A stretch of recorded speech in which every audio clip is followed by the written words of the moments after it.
Hello guys, hello, this is for Gemini. Gemini, welcome dito sa aking channel, Kapalaran 888. Welcome guys.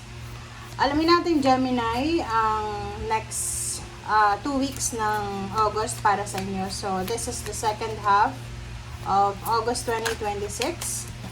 So please comment down below if you resonated guys. Okay, food and hunger. Asia.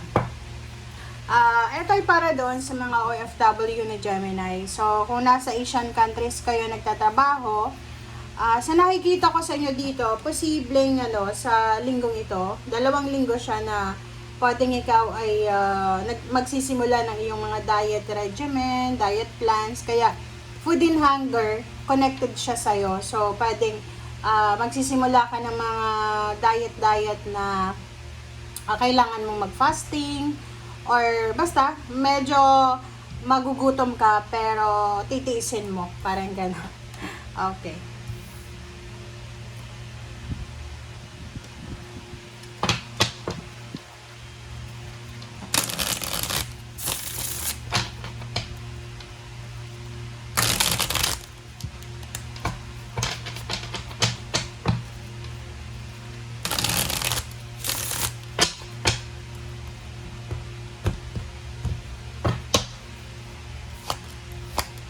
Okay, first 2 cards tayo, 6 of Wands and 8 of Cups.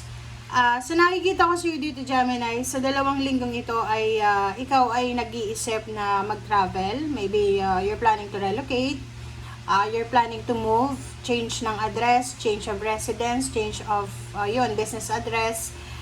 Kasi gusto mong hanapin ang sarili mo, hanapin ang tagumpay. Kumbaga, pwedeng nasa probinsya ka, nasa Pilipinas ka, or nasa ibang bansa ka na, pero hindi ka pa kontento sa kung anong meron ka sa ngayon. So, sa nakikita natin dito, possible na yun ang purpose mo this week.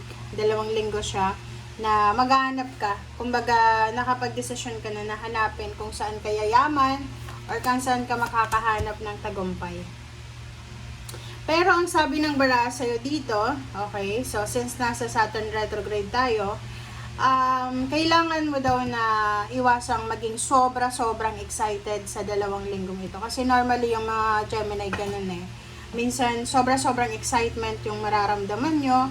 And yun, parang kailangan yung maging kalmado lang. Okay, so 5 of Cups, sinasabi ng barahan na huwag tayong masyadong excited kasi baka pagsisihan mo yung excitement na yan. And wag din tayong ma-excite na kumbaga yun sa mga travel, relocation, sa mga changes na yan. Kalmado lang, kalma lang. Okay? 9 of Cups, there's a big celebration, family celebration kayo na isa-celebrate within the next 2 weeks. And next is King of Wands. Pero yung iba sa inyo dyan, yung celebration mo, maybe it's not about your family, about your blood, about your genetics.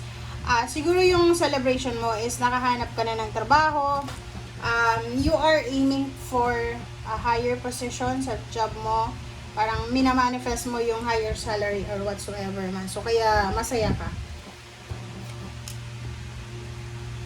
10 of Swords.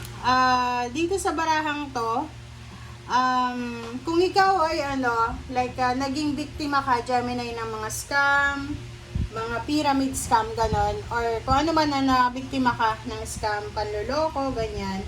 So nakikita ko sa'yo dito, yung taong iyon na nang-scam sa'yo, or yung situation na yon na nangyari sa'yo dati, yung betrayal, sabihin natin, love life man yan, pera man yan, posibleng magbabalik yung trauma na yon sa 2 linggong ito. Pwedeng makasalamuha mo yung taong nang-scam sa'yo, yung taong nanloko sa'yo, nagnakaw sa'yo, yung parang marirealize mo na habang ikaw ay hindi ka makamove on, siya ay sobrang masaya na, kumbaga parang wala na lang.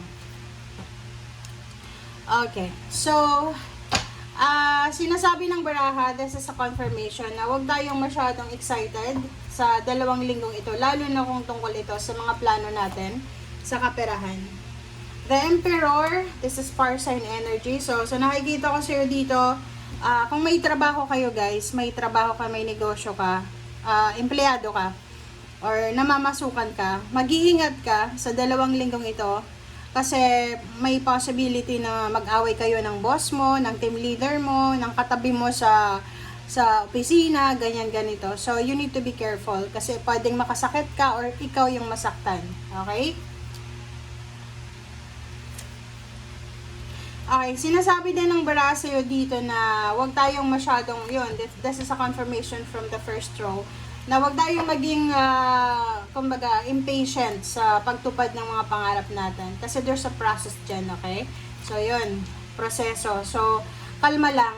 You need to take a rest. So, if you have ample time para makapagpahinga, makapag-visit, makapagbakasyon, makapag-unwind sa 2 weeks na to, gawin mo daw. Kasi makakatulong yan sa mental health mo, sa physical health mo, psychological.